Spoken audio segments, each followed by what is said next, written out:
On va vous parler d'un Français à présent et on va en parler avec vous dans quelques minutes. Nicolas Quesnel, bonjour, vous êtes journaliste, auteur de l'enquête pour le média Blast, de Mariupol à Zaporijia, itinéraire d'un Français de Wagner. Ce Français, c'est un ancien réserviste de l'armée de terre, il s'est engagé dans Wagner. On revient vers vous dans quelques minutes, juste le temps pour nous de planter le décor avec vous, Sylvia Amicone. Présentez-nous, qui est cet homme? Oui, je vais vous résumer le travail effectivement de Nicolas Quesnel. Elle retrace donc le parcours de Sergueï Munier, français parti se battre en Ukraine aux côtés de la Russie. C'est effectivement un ancien réserviste de l'armée française qui connaît bien la région, puisqu'il a déjà combattu aux côtés des séparatistes dans le Donbass. Ce qui est incroyable dans cette enquête, on va le voir, c'est que Sergueï Munier ne se cache absolument pas. Il poste tout sur les réseaux sociaux et toutes les vidéos que vous voyez sont des vidéos qui viennent de ces réseaux sociaux, comme quand il filme des cadavres ici dans Mariupol et qu'il se déplace dans la ville détruite.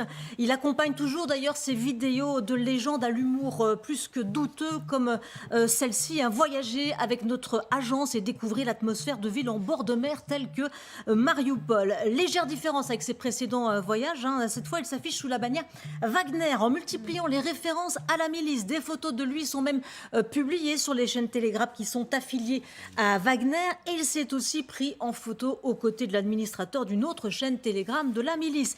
Il se trouve également là où on sait que les milices Wagner sont à l'œuvre entre Donetsk et Bakhmout et enfin il détaille sa participation au combat avec des vidéos où on le voit en train de tirer sur des positions ukrainiennes. Alors un homme pas vraiment discret, pourtant ça ne l'empêche pas de bouger, de voyager. Oui, effectivement, à l'époque où il combattait dans le Donbass, il fait plusieurs allers-retours, mais il sera tout de même fiché S à son retour. Cela ne l'empêchera pas d'être invité dans une soirée de gala de l'association Dialogue franco-russe, coprésidée par Thierry Mariani. Sergueï Munier, c'est quelqu'un aussi qui s'exprime sur son engagement sans embâge. Écoutez-le, c'était il y a plusieurs années.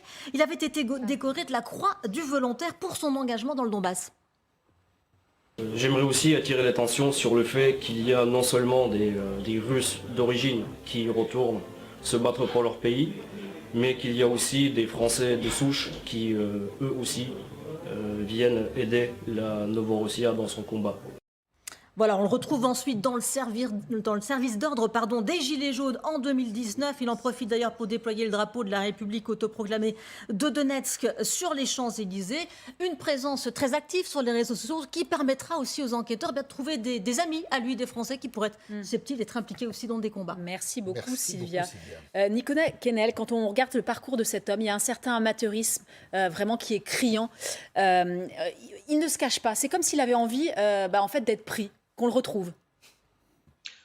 Je pense surtout qu'il y a beaucoup d'impunité à travers ce que fait Sergueï Munier, c'est-à-dire qu'aujourd'hui, il ne se sent pas du tout menacé. C'est quelque chose qu'on peut expliquer de différentes manières, notamment le fait que ses premiers engagements dans le Donbass ont juste donné lieu à une fiche ES, et au final, il n'a pas été plus embêté que ça pour repartir en Russie, et même repartir du coup en Ukraine en mars, dans mes souvenirs, mars ou avril. Donc oui, non, il y a aussi un certain amateurisme considérant que ce genre d'action, de tout publier sur les réseaux sociaux, va à l'encontre de tout ce que dit Wagner aux gens qu'ils emploient, c'est-à-dire de rester discret. Il y a quand même un impératif de discrétion qui était à assurer pour les gens qui font part de cette milice. Comment vous êtes tombé sur cet individu ?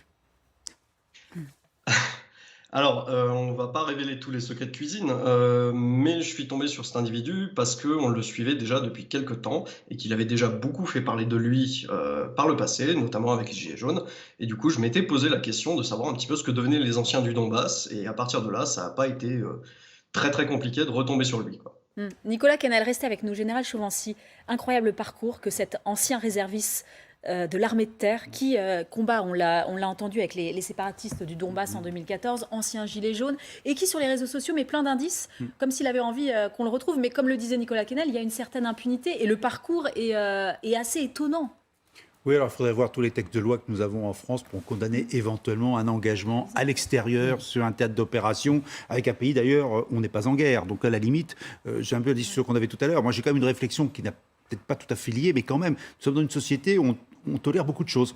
Et que finalement l'engagement individuel, quel qu'il soit, pourquoi pas ? Alors on peut ne pas être d'accord avec cet engagement individuel, d'accord, moralement. Mais légalement, est-ce qu'on peut l'empêcher? La question elle est là. Et je crois d'ailleurs qu'il y a une réflexion qui est en cours d'ailleurs sur encadrer un peu mieux l'engagement, je dirais, militaire des citoyens. Et d'ailleurs même en Grande-Bretagne, puisque le problème se pose, d'ailleurs cette semaine on l'évoque, par exemple sur ces ex-pilotes de chasse britanniques qui sont allés former des pilotes chinois. Il y a quelque chose qui ne colle plus tellement bien aujourd'hui, c'est-à-dire que la notion d'un État, une nation, avec des choses qu'on n'a pas le droit de faire à l'étranger, dans le cadre, je dirais, de l'intérêt national, c'est quand même une question en Occident qui est un peu mise de côté. Et peut-être que ces individus qui sont partis sur des champs de bataille avec des engagements que l'on conteste, y compris moralement, peut-être que ça va peut-être changer les lois chez nous, on va être peut-être plus restrictif, mais ça veut dire aussi restreindre certaines libertés. Parce qu'à la limite, on a eu des anciens militaires qui sont allés se battre avec les Birmans, chez les Karen, contre le gouvernement central, il y a quelques années. C'est pas nouveau qu'il y ait des personnes qui se sentent portées par un besoin d'engagement, quel que soit d'ailleurs le type d'engagement. Ouais. Nicolas Quesnel, on connaît d'autres individus de groupes néo-nazis, parfois extrémistes, certainement, qui se sont engagés aux côtés des factions dans cette guerre, dans d'autres aussi. C'est un peu ce qui motive cet individu, c'est un peu le fruit de vos recherches. Son moteur, c'est quoi? C'est un mercenaire, il y va par conviction, c'est un fantoche? Ça, je pense que c'est une question qu'il faudrait lui poser directement. Moi, j'ai essayé de l'interviewer plusieurs fois, il a toujours refusé, ou il a demandé à être payé pour répondre à des questions, ce qui évidemment était absolument pas envisageable. Je pense que quand même, je pense qu'il y a beaucoup d'idéologie. C'est quelqu'un qui a beaucoup milité en France aussi pour la Novorossia, avec des gens que l'on connaît bien, vraiment. Et je pense surtout il y a une vraie question qui va se poser vis-à-vis de Sergueï Munier, mais pas que. Sergueï Munier n'est qu'un point de départ. Mais il y a une question qui va devoir se poser à un moment pour tous ces revenants, et quelque part, on va référence à Thompson, ces revenants du Donbass qui sont partis soit du côté ukrainien, soit du côté russe, avec un engagement politique violent et qui vont revenir sur le territoire national. Effectivement, je pense qu'on va devoir se poser des questions là-dessus, et je pense que les autorités s'en posent déjà beaucoup aujourd'hui. Vous faites allusion à ce que l'on a pu faire ou que l'on devrait faire, notamment sur le retour des djihadistes. On est aussi dans un combat politique, autant dire les choses clairement entre nous. Ben, on est complètement dans un combat politique. Puis, je veux dire, la question s'était déjà posée pour les revenants du Donbass. Là, je vous renvoie au livre de mon confrère Romain Mielkarek, qui parlait d'un autre revenant du Donbass, en l'occurrence, qui s'était fait débriefer quand il était revenu en France par la DGSI. Et la DGSI, évidemment, lui disait qu'il avait une fichesse, mais la seule chose qu'il devait faire, c'était se tenir tranquille en France pour ne pas avoir d'ennui. Bah, je pense qu'on a vraiment négligé aussi ces gens-là à un moment. Est-ce que c'était une bonne idée ou pas? Je pense qu'on a été limité par des moyens humains, notamment vis-à-vis de nos services de renseignement qui étaient évidemment focalisés à raison sur la menace djihadiste. Mais aujourd'hui, en tout cas, on ne va pas pouvoir faire l'économie d'une nouvelle réflexion vis-à-vis de ces gens-là qui vont revenir à un moment de toute façon. Christine Dugouin-Clément, c'est intéressant ce qui vient d'être dit, parce qu'il y a ce départ, il y a peut-être un côté, pour certains, un peu folklorique, mais ce sont des hommes qui ont combattu, qui ont manié les armes, qui peuvent revenir, on le voit, ils voyagent sans aucun problème. Nicolas Quesnel nous l'a dit, on en fait quoi s'ils ne sont pas morts au combat? Et ben justement, en rebondissant sur ces propos-là, c'est pas quelque chose de nouveau. Il ne faut pas oublier que finalement, le conflit dans le Donbass, c'est depuis 2014 que sur les républiques populaires autoproclamées de Donetsk et Lugansk, on a eu plusieurs combattants, dont des Français, certains qui étaient très clairement identifiés, certains sur lesquels différents ont pu travailler, des journalistes, des chercheurs. C'est des travaux qu'on avait menés et que l'on a retrouvés, pas tout à fait par hasard, dans des mouvances. On a parlé des Gilets jaunes notamment. Donc certains y allaient pour ceux qu'on avait pu entendre à l'époque, donc avant 2022, parfois pour des raisons politiques, communes, idéologiques. Alors vous aviez un espèce de grand mélange là-dedans. Hein. Vous pouviez aller de l'antimondialisme à l'anti-américanisme à des idées politiques radicales. En règle générale, des mouvances extrémistes et qui sont, dont certaines ont d'ailleurs fait l'objet d'enquêtes, et certains groupuscules ont été dissous, et sont des gens qui effectivement ont pu revenir et repartir, voire participer à mettre en place des canaux pour recruter. Donc ça a Oui, été, voilà, c'est ça, parce qu'il y a aussi le recrutement. mais ça a été le cas, donc notamment dans la première partie de la guerre avant l'invasion sur ce sujet-là, de savoir comment est-ce que l'on revenait. Puis vous aviez aussi des déçus, malgré tout, des gens qui partaient, alors avec certains qui avaient une expérience militaire et du combat et qui, quelque part, cherchaient un peu à avoir leur grande guerre, avec toutes les guillemets que cela peut comprendre, et puis qui ne se retrouvaient pas dans les conditions idéales ou estimées, notamment avant 2022, et qui revenaient en n'étant pas forcément rassasiés et en n'étant pas forcément contents. Donc oui, c'est une question qui va se poser, qui se posait déjà, qui va se poser encore. La question, c'est de savoir ce que l'on peut faire à la fois et dans un cadre légal et en termes de moyens et où est-ce qu'on va poser le curseur. Mais effectivement, c'est extrêmement intéressant, notamment de pouvoir avoir des identifications.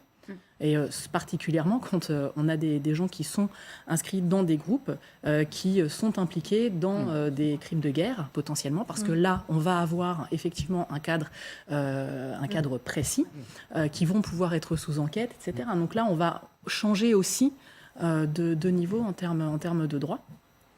Et de besoins pour des enquêtes. Nicolas Quesnel, une dernière question. Il y en a d'autres, des Français. Il y en a beaucoup des Français qui sont engagés au sein de Wagner. Au sein de Wagner, c'est une question qui est un peu difficile à répondre. On a des chiffres qui circulent. Pour tout vous dire, je ne vais pas leur donner beaucoup de crédit parce que je ne les ai pas vérifiés moi-même. Donc je ne peux pas vous répondre à ça. Ouais. Par contre, ce qui est très intéressant, et ce qu'a dit la personne invitée sur votre plateau, me semble très pertinent aussi vis-à-vis des recruteurs de ces gens-là. Parce que ce que nous apprend la science sociale et ce que nous apprennent les chercheurs, moi j'ai un petit peu travaillé aussi sur l'État islamique, le concept même de loup solitaire, c'est-à-dire de la personne qui s'est radicalisée elle-même politiquement, toute seule dans son coin, sans aucune intervention extérieure, c'est quelque chose qui est extrêmement rare ou qui n'arrive pour ainsi dire absolument jamais. Je pense qu'on va devoir se poser aussi des questions vis-à-vis des gens qui ont bourré le mou, littéralement des jeunes, qui peut-être à la fin ça a pu se traduire par de l'engagement violent pour une infinie minorité d'entre eux. Je pense que les recruteurs de Poutine en France, qui sont des gens qu'on connaît, même s'ils ne sont pas forcément connus publiquement, on va dire, c'est des gens sur lesquels on va devoir travailler et on va devoir aussi s'interroger à un moment. Qui sont-ils? Pardon, excusez-moi, mais qui sont-ils? Alors, ça, ce sera justement l'objet d'une autre enquête. Ah, très bien. On va le laisser là comme ça pour l'instant. Bah, vous savez quoi? On prend note et la Vous prochaine reviendrez nous en fois, parler. vous venez sur ce Ouais. plateau et on parlera de cette enquête sur les recruteurs de Poutine. Nul doute que ça va intéresser beaucoup de monde. Merci Nicolas Quesnel. Je rappelle votre enquête de Mariupol à Zaporijia, itinéraire d'un Français de Wagner. Général Chauvin, si vous vouliez réagir. Oui, juste quelque chose que je n'ai pas dit tout à l'heure, c'est que normalement le mercenariat armé à l'étranger est interdit par la loi française. C'est-à-dire qu'un ressortissant français n'a pas le droit de se battre dans un groupe mercenaire violent à l'étranger. Donc là, la loi est claire. On a le droit de soutenir, on a le droit de conseiller, on a le droit de faire du renseignement. C'est on a quoi, le droit de faire- c'est la trahison? Alors je ne connais pas la Ouais. qualification, mais c'est interdit. La loi française interdit parce que les Britanniques, c'est pas ça. Britanniques et Américains, ils autorisent finalement le mercenariat, y compris par les armes. Nous l'interdisons.